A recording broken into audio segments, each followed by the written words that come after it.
97% of Christians don't get paid to go to church. And if those 97% in any way feel less valuable, we have a disempowered army. And that's probably why we haven't seen the work of the kingdom really mature yet.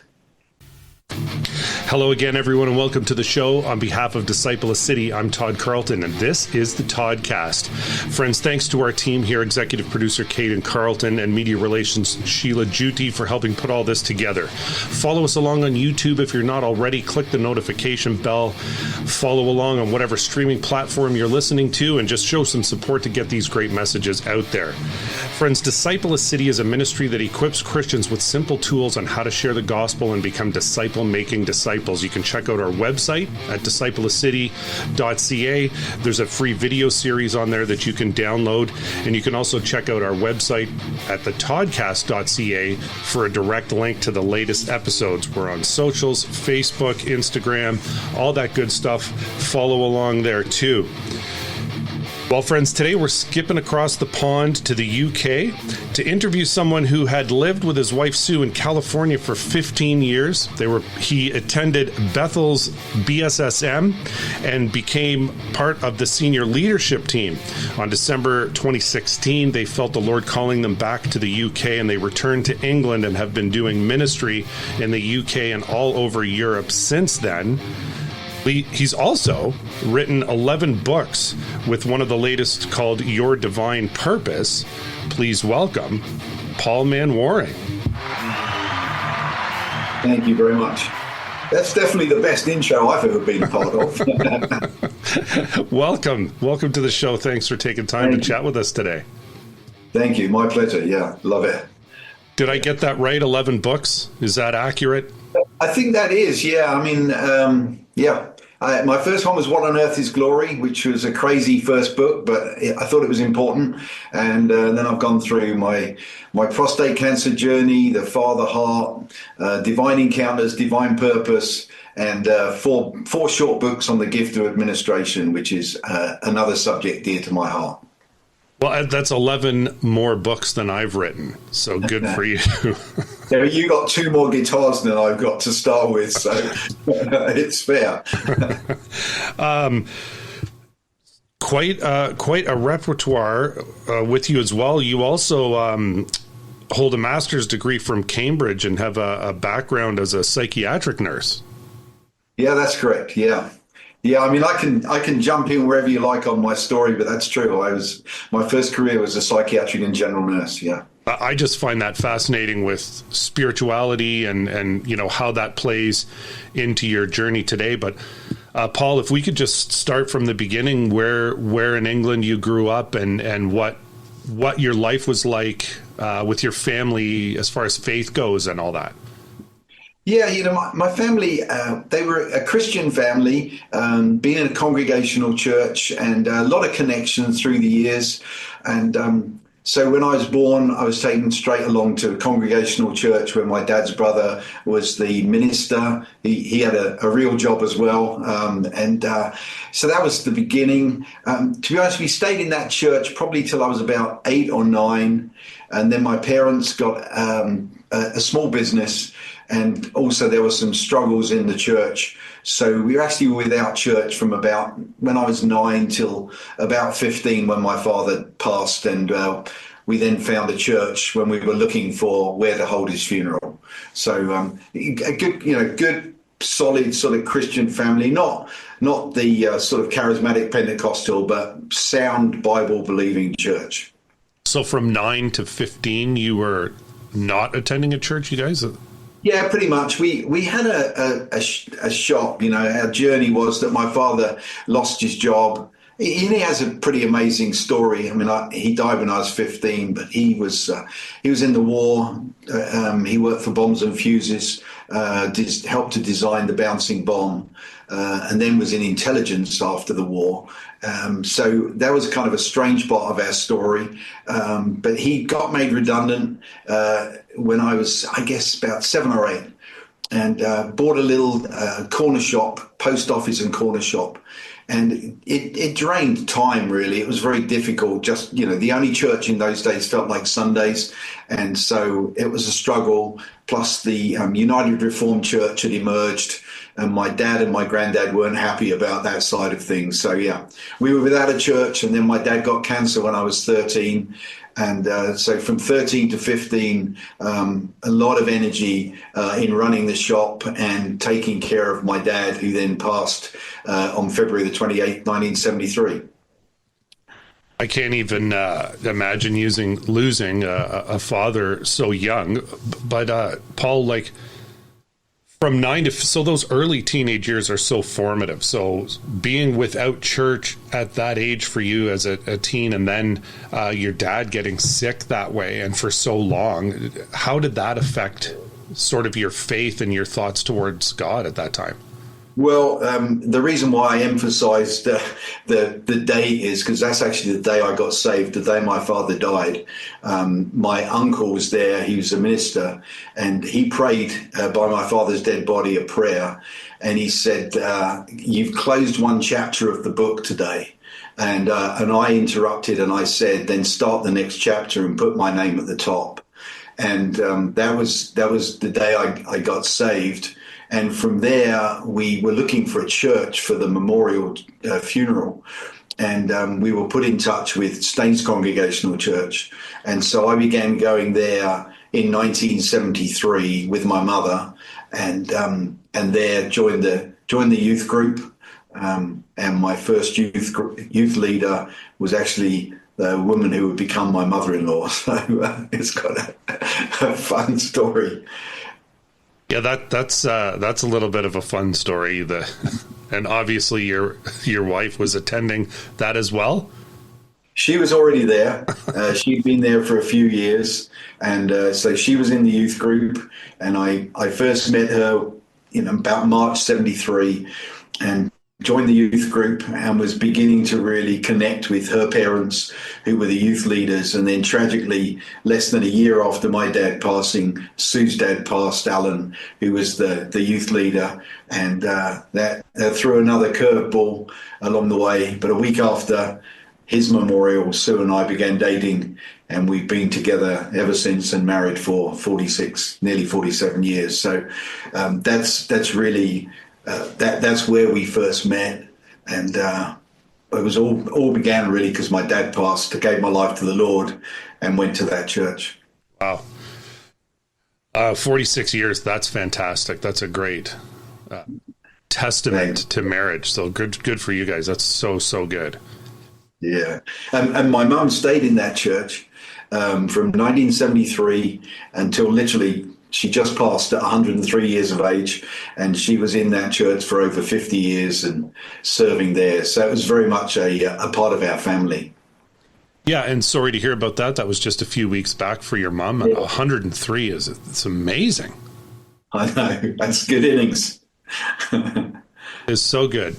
And also, doesn't make it any easier, hey?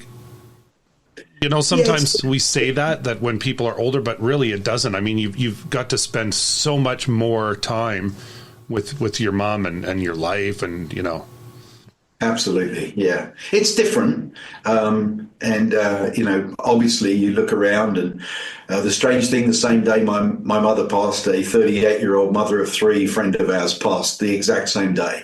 And, it's the mystery. And mystery is a huge part of my theology, is being brave enough to walk in the mystery. Because, if you sat my mother down 30 years ago and said, "Hey, Mum, you've got 30 years you could give away to somebody else that's younger than you," she'd have given it. I know her. She'd have given it to that young woman. But life doesn't work like that. So mystery is a huge part. But, it's, the day my father died was obviously, a major day, but it literally was the day that changed and redirected my entire life. Was redirected that day. So, what led into going to Cambridge and this interest in being a psychiatric nurse, if that's the next sort of step in your story. Okay, I'll run you through and you can interrupt when you want to. How about that? Sure. Because you said we're just having a coffee somewhere. So I'm leaning against the bar and I'll tell you my story. About 2 years after I became a Christian, I got involved in Evangelism Explosion out of Fort Lauderdale and Dr. James Dobson. And I went away at 17 to a trainers conference. And I was quite young to be a trainer, but I was there. And on the Sunday night, a man who found Jesus in prison, which is significant in my story, preached. And that night he preached on the life of Dr. David Livingstone.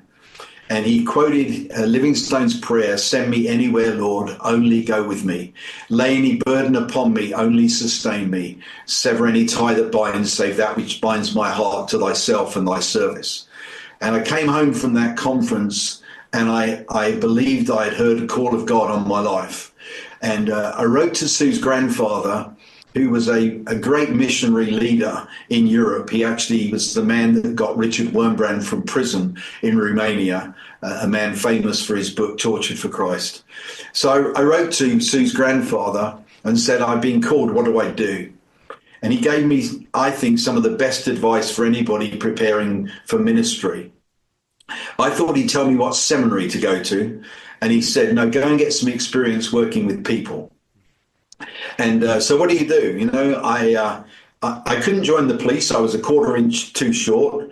I wasn't too fond of ladders, like you climb up and down some ladders, I gather. I wasn't too fond of that one. I looked at a few places, but I got drawn into an interest in nursing. And so I applied to be a psychiatric and general nurse. And so I trained to be a psychiatric and general nurse, did 4 years training. Spent a year in intensive care at the end of that as a staff nurse, which I absolutely loved. I think I could honestly say it was my first love. And then during that time, Sue and I had got married and we were expecting our first child. And we honestly just couldn't afford to pay the bills as a nurse. It still isn't very well paid here. And so I looked for another job and applied to join the prison service of England and Wales, using my nursing qualification to work in a psychiatric young offender prison. And so I got accepted, and within a very short period of time, I was identified for accelerated promotion in the prison service. And I literally went from prison officer to the governor managerial grades and spent 20 years working in prison. So my experience has really been, nursing, both the physical nursing, psychiatric nursing, and then I've studied quite a few things around psychology, organizational leadership, sociology, criminology. And towards the end of my 20 years working in prison, before we went to America, I was offered an opportunity to go to Cambridge and do a master's in criminology, organizational leadership, and strategic planning. And so that was the journey that took me to my late in life degree at Cambridge. And after that, that is great. That's such great advice to work with people, just have that experience. And, from I hate using the word secular, but you know what I mean? Like just outside of ministry, just really getting to know people and working with people and the ups and downs, and prison too, of really seeing, the worst of choices that people can make. What led you then to Bethel? I just find it, I know Bethel's worldly known, but I just find it fascinating that people from far off places hear about this church in Redding, California, which otherwise really isn't, a known city like LA and Vegas and all that. Yeah, you used to call it a truck stop on the way to nowhere. Well, what happened was I kind of had the career path and then the personal, family and church path. And in the 90s, when Toronto happened, where you are, we went along to a church 10 miles from our home where we were living at the time. Randy Clark came over in 1995, and we got connected to that church. And then through that church, Sue really developed her own personal journey of pursuing what God had for her life. And she was fighting through some stuff from her past that she knew she had to get a breakthrough. And a man came to our church in England and started to help her. And he didn't quite know what to do, to be honest. And then in May 1999, he went to Bethel to speak at what was the first Inner Healing Sozo conference at Bethel. And while he was there, he spoke to Bill and Betty, and they suggested that he spoke to the counseling pastor at Bethel, who just happened to be coming to Europe that summer. And so Bill paid for him to come and visit Sue in Windsor, England, and to minister to her. And as a result of that, which was 1999, Bethel didn't have a website, a music label, or anything. Nobody knew it. Sue went out for the first time in August 1999 and began a journey of really God helping her, speak to her. And God said, this will be your home. And so in 2001, I resigned my position as a prison governor, prison warden, and jumped on the first plane after 9/11 on the 15th of September 2001 and landed in Redding, California, I think in one of America's finest hours, as it united together around a common enemy. And that's how we got there. It was actually Sue. It was nothing to do with me. It was all down to her pursuit, her faith, her obedience to what God was saying. And so we left one son here. He was 18, and we took our 13-year-old with us. And we thought we'd be there forever. And we got our green card, and we were just about to do citizenship. And the Lord started to say, it's time to go to Europe. So that's what got us there. It is a crazy journey, really, because literally when we went, hardly anyone had ever heard of it. We were the first international family to do School of Ministry. And from School of Ministry, I went direct to the senior leadership team, which was a bit of a surprise to everybody, but that's what happened. So. Yeah, just looking at that, you must have really done well. Well, the Lord, right? But you know, it's when he's on it, he's on it. Yeah. How was that for your 13-year-old? That's a very extreme move. How was that? And was him and his brother close? Yeah, they were close, although that exact stage was probably the season when they were less close, I would say. They're incredibly close now. We left our eldest in England with a girlfriend, and he went to university. And he married the girl, and he still works at the school that he was working at during university. And he's an incredibly successful young man, just got an MBE from the King for his services to education. So he did all right. And then our youngest that came with us, in many respects, although there was a price in leaving school, he really grabbed hold of the adventure. And, you know, for him, it was, I'm going to America, I'm going to the land of, you know, Saved by the Bell and all the things that people watching. And so he really embraced it as an incredible adventure. And he's still there today, and he's been really successful. He's the video director for Bethel Music, and last year won a Dove Award for one of the videos that he directed. So yeah, it was an adventure. It came at a price. In some respects, we'll carry that price for the rest of our lives that we paid, but it changed our lives. It actually, I would say, it saved our lives. Literally, I had prostate cancer in 2008, and I probably wouldn't have been diagnosed if I'd stayed in England. It saved Sue's life from the things that she was overcoming. And I would say it's cliche, but it gave us a completely new life. Before I ask you about that, about your bout with cancer, you didn't have a timeline for going there. So What happened where you guys are, we're staying here as far as Bethel? Well, I was put on the senior team within less than 20 months of being there. And I found my gift and my what I learned both in nursing and in organizational leadership. And I found that my gift had a place in the kingdom. And not just a place in the kingdom, a greatly needed place in the kingdom. And I think, reality is we're still seeing that today. So it really was, I would say I was a man living my dreams and some of the dreams I'd never dreamed. So it wasn't that I had a plan, but it felt like, my life motto is he wastes nothing, he gets you ready. I get it from Romans 8:28. That all things work together for good. And so I found myself, I think, immersed in something I believed.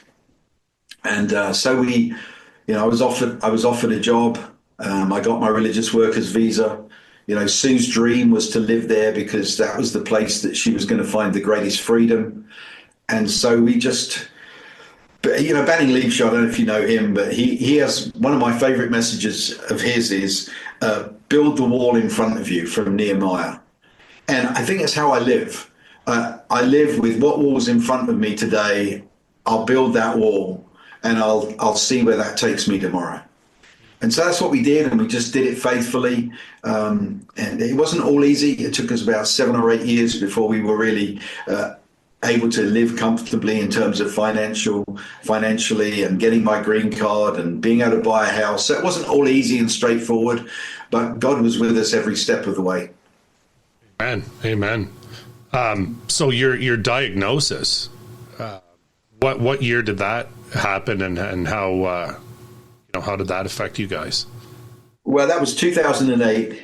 It is dangerous when I saw on the email from you, all you wanted was my testimony. I'm like, you're a brave man, because it's quite a long one. I went to the doctor on my 50th birthday, and I said, test me for everything, and came back with a very high PSA score, and he thought I'd probably got prostate cancer, and I did. And I walked a journey through having surgery. I wrote a book about it called Kisses from a Good God, which is the journey. And I'm cancer-free, what is now 18 years later. But the most significant thing for me, and I think one of the things I know I carry, and from what I've learned about you, would be where the two of us completely overlap, is that there's no first and second class careers, ministries, or anointing. There should be no secular sacred. And I stood up on May in 2008. I'd been asked to preach less than 24 hours notice. And all I had was my journal, my 3-month cancer journal. And I stood up and I said, surgery is not a second-class healing. And that really is it's kind of like the legacy from my cancer. And about a week later, a doctor called me and he said, Paul, I perform about 75 of these operations a year. And he said, and the most important lesson I've ever learned in my medical career came on a Sunday night, when I heard a British pastor say surgery is not a second-class healing. And he said, up until then, I beat myself up that I'm not as important as the person in the healing rooms. And out of that has grown a thing called a medical healing network. And we've got another conference coming up for healthcare professionals in Reading at the end of May, the beginning of May, called Restore Healthcare.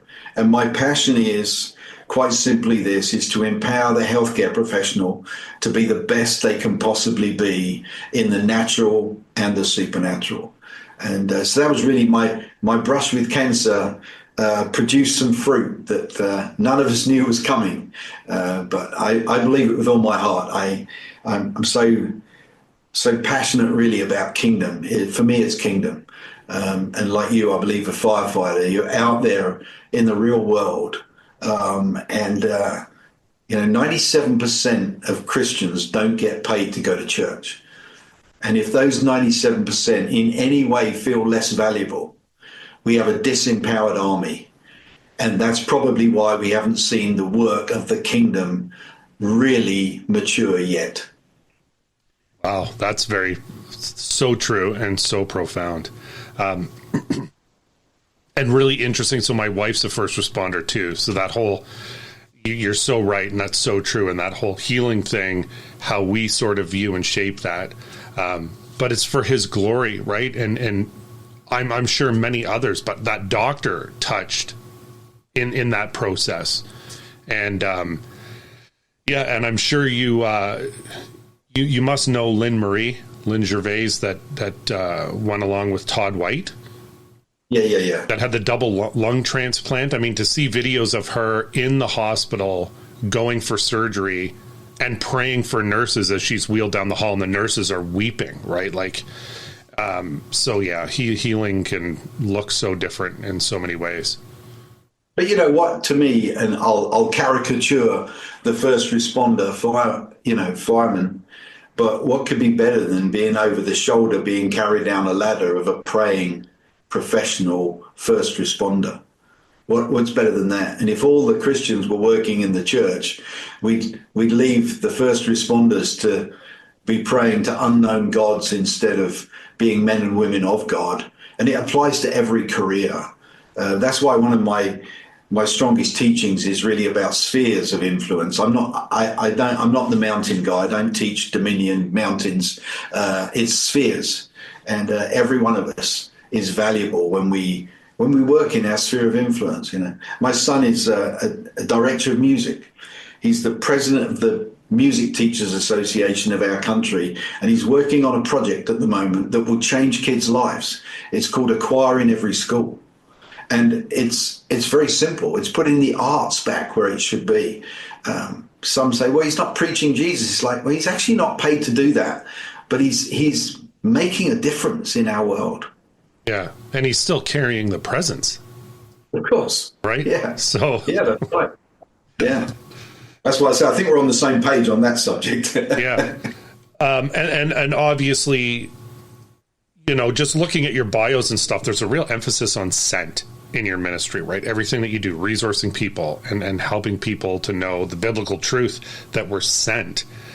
And, you know, just like you say, as Jesus said that to go out there, go into your, you know, at the times, go to the fishing community, go to the farms, the shepherds and stuff. And so we're called to go as well. So it's one of the most powerful truths in the Bible. You know, one of the things that I teach is that is about being apostolic. Most people, when they hear that word, think I'm talking about an apostle, but I'm not. We're all apostolic. Every kingdom-minded Christian is apostolic because it means to be sent. And the apostle's job is to equip the saints to be sent. And our Bible is an apostolic book. Our Jesus is the sent one. Our commission is apostolic because we're sent. And it's a truth, but we lose that truth because too many people think when I say apostolic, I'm talking about an apostle, and I'm not. I'm talking about every believer should know that they're sent from heaven to earth and sent again through the church to explain the influence of the King wherever they go. And I didn't write this down, but even your latest book, I didn't write down sort of the subtitle to it, but Your Divine Purpose. That's right. Yeah, it's subtitle. An apostolic field guide for every believer. Apostolic field guide for every believer. Yeah, it's so true, and so needed. So, Paul, take us through when you hit just before you came back. Obviously, you guys would have made so many connections and friends and relationships at Bethel. What happened with you and Sue that said, hey, we need to go back to the UK? It all goes back actually to a Sunday night in 2012. We'd been there for, by then, 11 years. And I was given a prophetic word that I would preach in stadiums. And you have to understand that's not me. That's not a Paul Manwaring dream. It wasn't what my ministry looked like. But I was given this word that I would preach in stadiums, and I would restore everything the Lord had promised me when I became a Christian, and that I would raise up young evangelists. And what happened was that about 3 months after that, Reinhard Bonnke started his 1 week school of evangelism, and Bill sent me to Reinhard's school. And while I was there, there were many profound things that happened, but I would describe it this way: I fell in love with the gospel. And not the John 3:16 gospel, but the whole beauty of the whole gospel, in a really profound way. Came back from that school. I did a couple of things. I was leading our network then, and I started running an evangelism program for church leaders. I found the evangelists around me, and then a young man went out to Nuremberg, Germany, and Ben Fitzgerald. And he came back with a vision, and the vision was that on the land where Hitler raised a youth army, that God would raise up a new army that would march across Europe with the gospel. And Ben came back and he looked at me and he said, "Paul, you're coming with me." And so in 2015, I went to Nuremberg, Germany, 70 years after the end of the war, 70 years after my father had walked the streets of Germany, clearing out the bomb-making equipment. And on a Sunday afternoon in July, I preached to 26,000 people about the heart of God in the fatherland. And while I was there, I began to see that, and my wife even more strongly, she said, if something's going to happen in Europe, I want to be there. I don't want to miss it. And we just began to position our hearts for our continent, the continent of Europe. Many would say one of the last unreached people group on earth. And so we just decided we're going back somehow.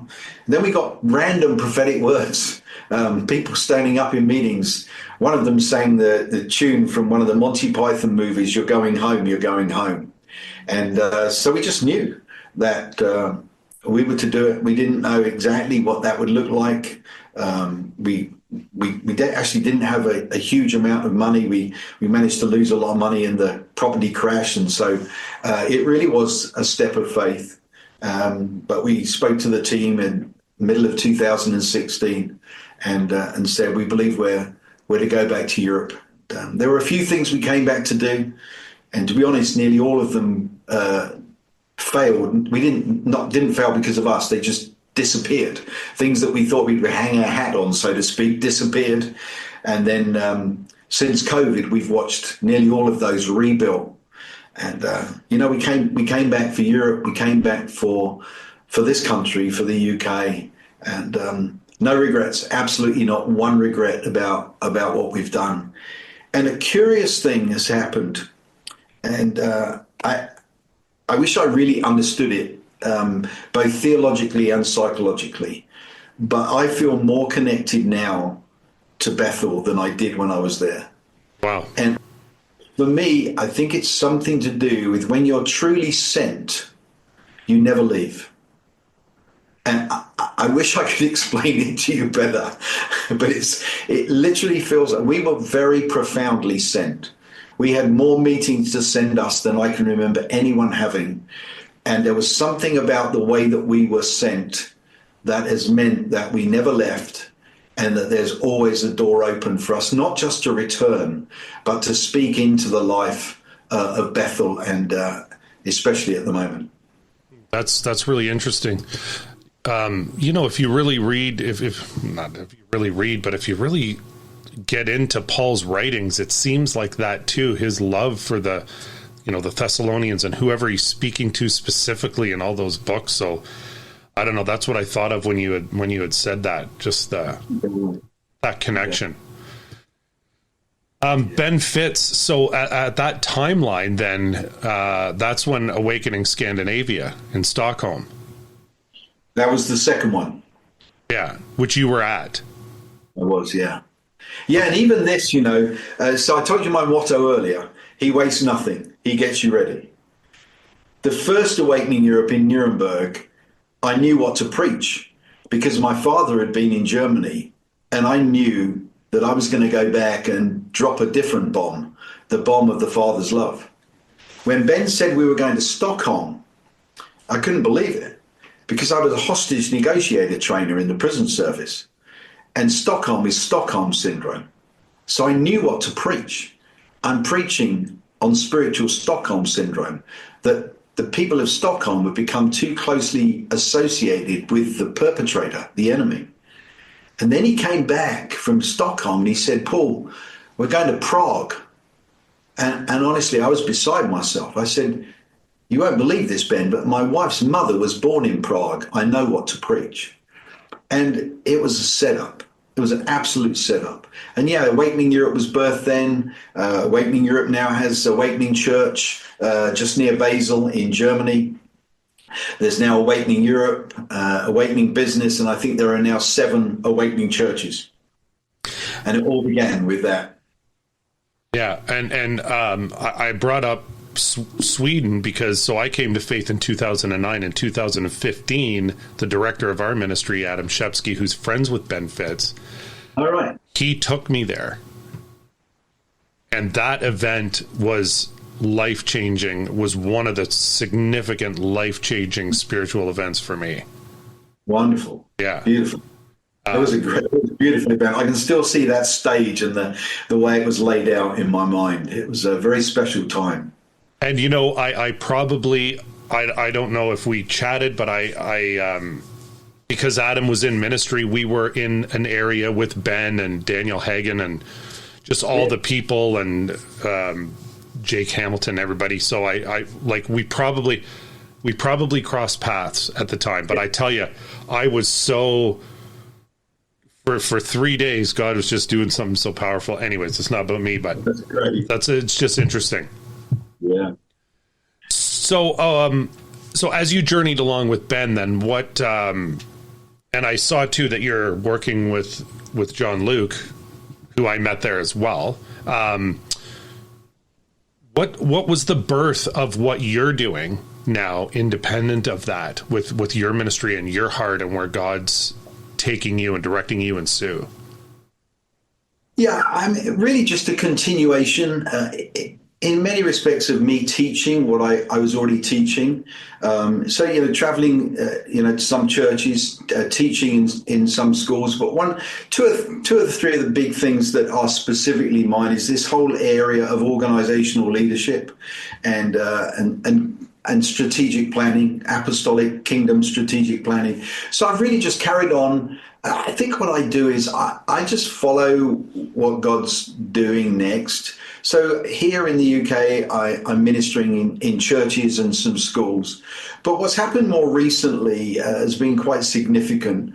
I've developed a very close relationship with a church called Cromer Church in Leicester, and incredible worship.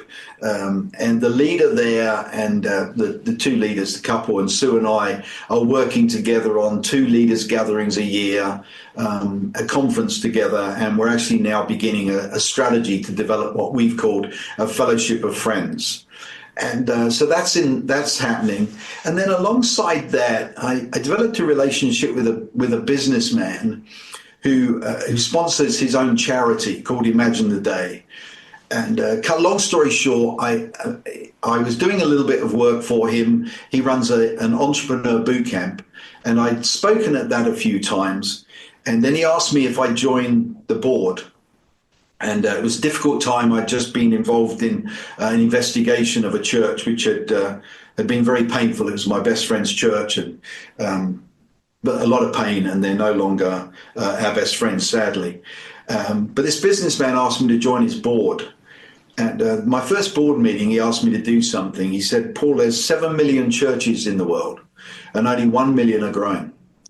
He said, I don't think we need to be planting churches. I think we need to strengthen what we've got. And out of that has birthed a program called Strengthen, where we work with 10 or 12 couples per year, come away on 4 retreats. And the goal is to strengthen them as individuals, as couples, and as leaders. So I'm doing that as alongside being with part of Europe Shall Be Saved with Jean-Luc, Awakening Europe with Ben, the guys in Cromer with a Fellowship of Friends, You couldn't sort of put my ministry in one box, if you like, and go, there's Paul's ministry.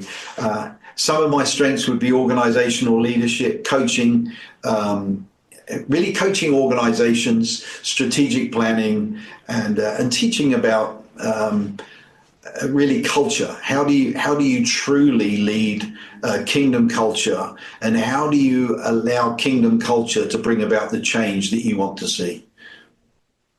And we are all really tied in and biblically supposed to be as well. So I hear what you're saying with that, of being connected, serving, but yet being connected and helping everyone else in other ministries. Absolutely. He's coming back for one bride, I think. I think you have something. I think you have something on that. I don't think he's coming back for a harem. I think he's coming back for a bride.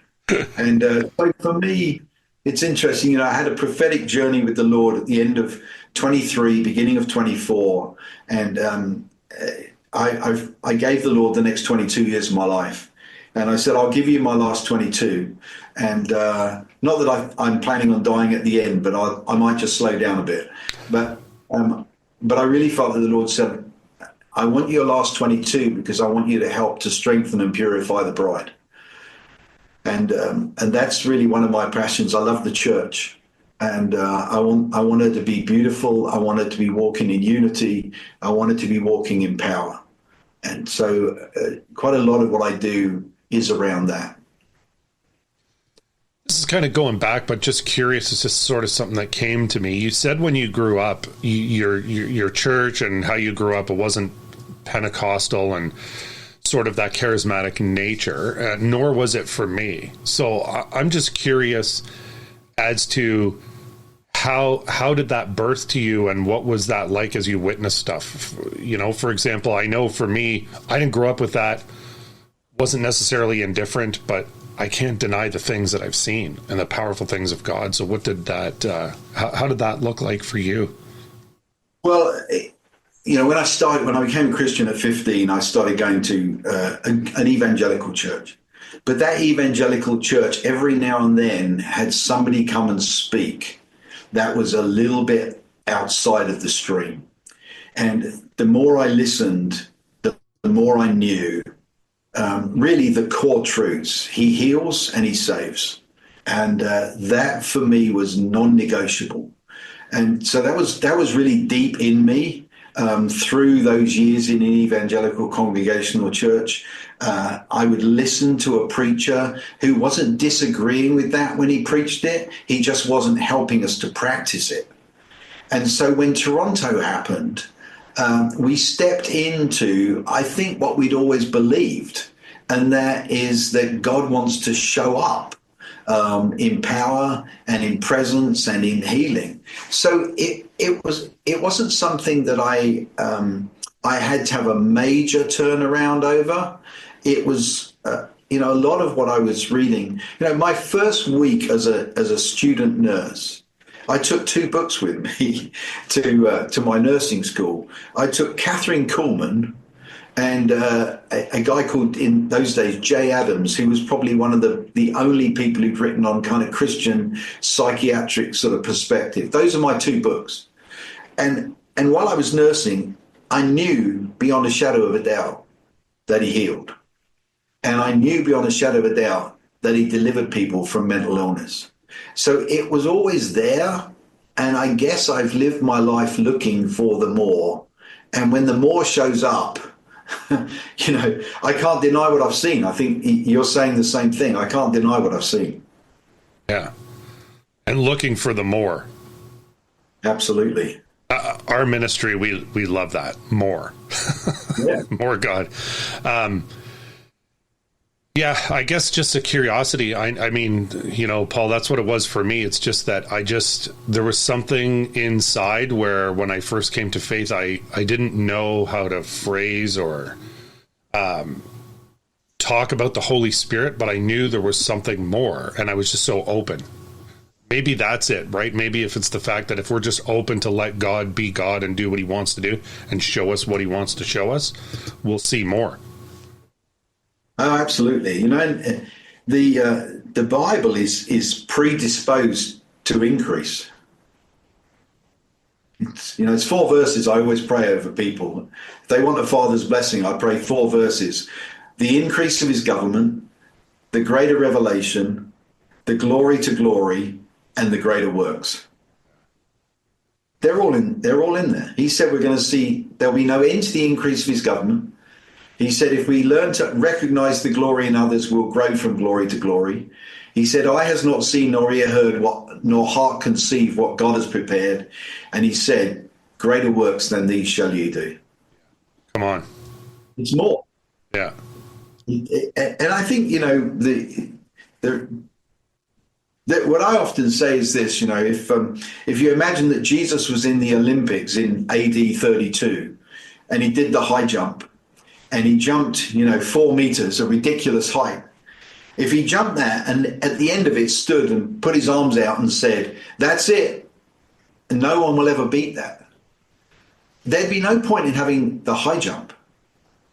But he didn't do that. He said, I've done this, but greater works than these shall you do. I think what's more important than us doing the greater works is a culture that believes there's more. Because if we didn't believe there was more, we all know this. We get what we kind of declare. And a business that doesn't believe there's more is probably going to shrink. So I believe he gave us the keys of a culture that always believes that there's more. Come on. It's just some great lines in there. So good. You went quiet on me. I was worried. Yeah, I went quiet because I'm just I'm receiving more from the Lord as you're sharing these things. Paul, what's on tap for the next couple of months for you and Sue in ministry around Europe? What's going on? Actually, before that, what is it's very interesting because if we allow ourselves to get sucked down the rabbit hole of what social media is, everything's collapsing and going to hell in a handbasket, as they say. What's the reality of what's going on in Europe and specifically the UK right now for the Lord? Well, there's some quite remarkable things going on. And you've probably heard of this thing called the Quiet Revival. And it's called the Quiet Revival because nobody said it was going to happen, and it's not attached to one person's name. But if you get in the church where there's a quiet revival happening, it's not quiet. And we are seeing young people. We are seeing the 18 to 24-year-olds coming back to church or coming to church for the first time. And it's very significant. Many of them are attracted to more orthodox church. They want the truth. They're carrying proper Bibles. And there are some great hotspots, a place called Saint Church in London, St. Paul's Church in London, KXC in London. These are all Church of England churches led by incredible Church of England vicars. So I believe that that's very significant.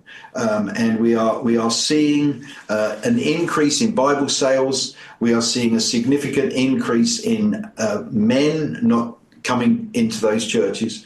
And Sue and I go to a church on Sunday nights at 5 o'clock, and there'll be 600 probably under 30-year-olds in that church. So I think that's very, very encouraging. And significantly, right the way across Europe, there are many, many people who are leading events, conferences, schools of ministries, and churches really significantly changing. So I'm genuinely excited. I'm actually on another board that I'm on is on a board of a project where we're building a national monument.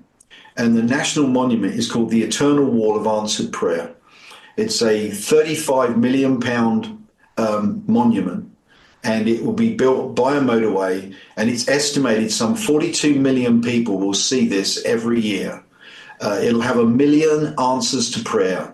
And there's, I believe that there is a significant convergence going to happen in this country as these young people come to the Lord, as a national monument is put up, and as I believe we find our foundation once again as a nation. So there's a real stirring, a stirring to righteousness, and a stirring to really devour the truth of the Word of God. Wow, praise God. That's awesome.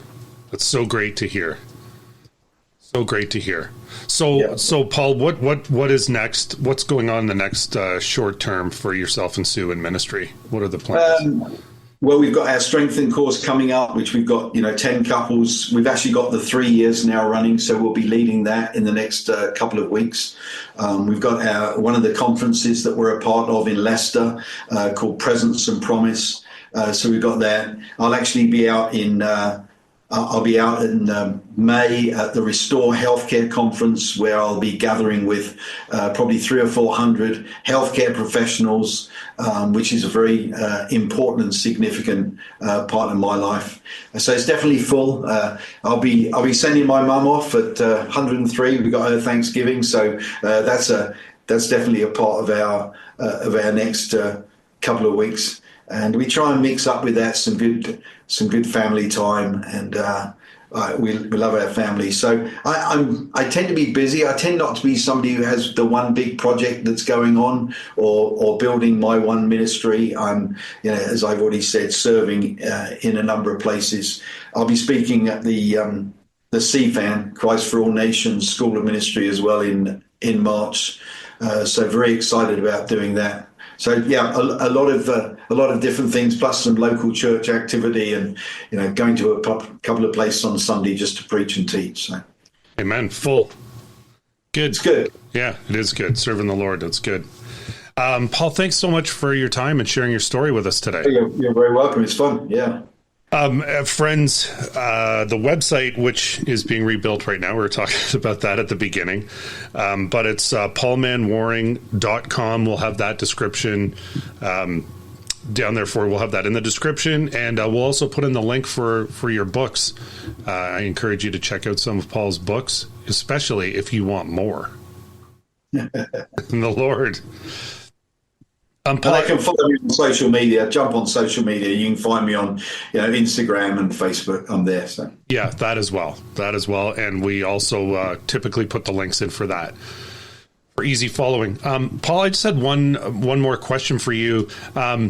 It's obvious that throughout your journey, the Lord's been speaking to you, and you've been listening to the Lord in going to Bethel, and it was Sue that went to Bethel, but just listening that.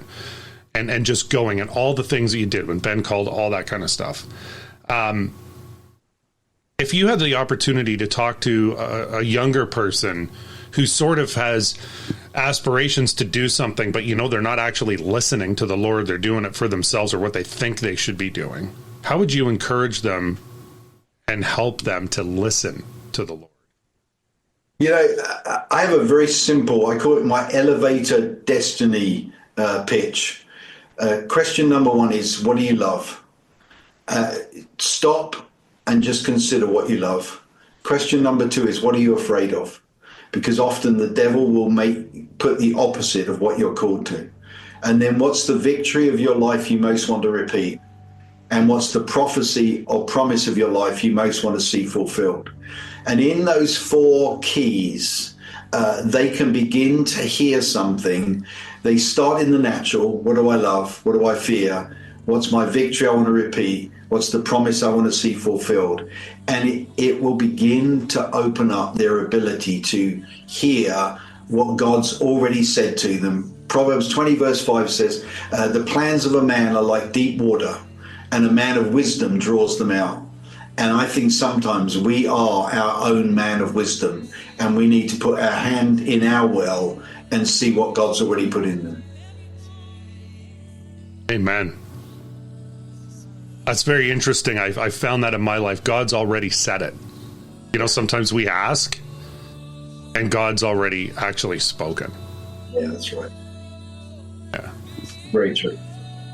Well, thanks again, Paul. Appreciate it. All the blessings to you and Sue, and all the connections. Yeah. Appreciate your time. Yeah, my pleasure to be on here. Thanks. Yeah, that was fun. Yeah.